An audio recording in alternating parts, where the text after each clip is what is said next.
3. Jameson. On a private jet in the dead of night, Jameson looked out the window. Avery was asleep on his chest. Near the front of the plane, Oren and the rest of the security team were quiet. Quiet always got to Jameson, the same way stillness did. Sky had told them once that she wasn't made for inertness, and as much as Jameson hated to see any similarity between himself and his spoiled, sometimes homicidal mother, he knew what she meant. It had been getting worse this past weeks, since Prague.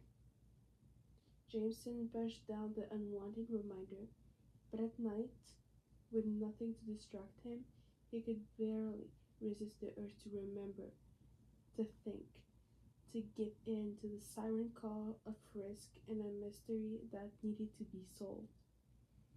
You've got that look on your face. Jason ran a hand over Avery's hair. Her head was still on his chest, but her eyes were open. What look? He asked softly. Our look.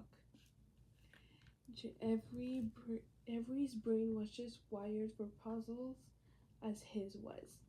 That was exactly what couldn't risk letting the silence and stillness close in. Why he had to keep himself occupied.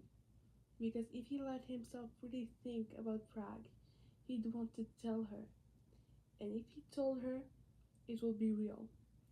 And once it was real, he feared no amount of distraction would be capable of holding him back, no matter how reckless or dangerous pursuing this might be.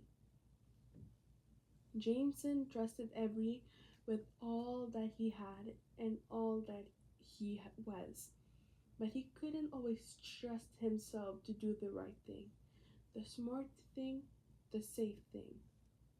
Don't tell her. Jameson forced his mind down a different path, banishing all thoughts of Prague. You got me, Harris. The only way for him to hide anything from Avery was to show her something else, something true. Misdirection. My gap year is almost over. You're restless. Avery pulled back from his chest. You have been for months. It wasn't as noticeable on this trip, but all the others. When I'm working, I want. Jameson closed his eyes, picturing himself back at the falls, hearing the roar and eyeing the railing. I don't know what I want. Something. He looked back out the window into blackness. To do great things. That was a Hawthorne's charge, always, and not great as in very good. Great as in vast and lasting and incredible. Great like the falls. We are doing great things, Avery told him. Giving away his grandfather's billion was it for her. She was going to change the world, and I'm right here with her. I can hear the roar. I can feel the spray. But Jameson couldn't shake the gnawing sense that he was standing behind the ropes. He wasn't doing great things. Not the way she was. Not even in the way Gray was.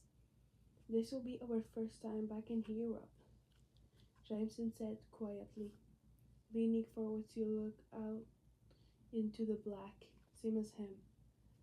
Since Prague. Very perspective, Avery Kylie Gramps. There was an art to the careless smile. I told you, Harris, you don't need to worry about Prague. I'm not worrying, Hawthorne. I'm curious. Why won't you tell me what happened that night?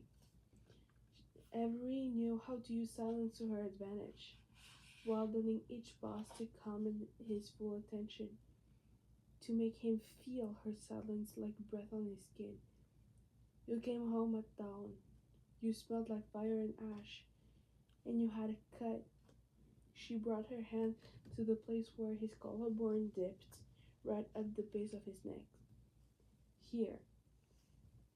If Avery had wanted to force him to tell her, she could have. One little word, Tahiti, and his secrets would have been hers. But she wouldn't force this, and Jameson knew that, and it killed him. Every time about her killed him in the best possible way. Don't tell her. Don't think about it. Resist. Jameson brought his lips within a centimeter of hers. If you want, mystery girl, he murmured, heat rising between them.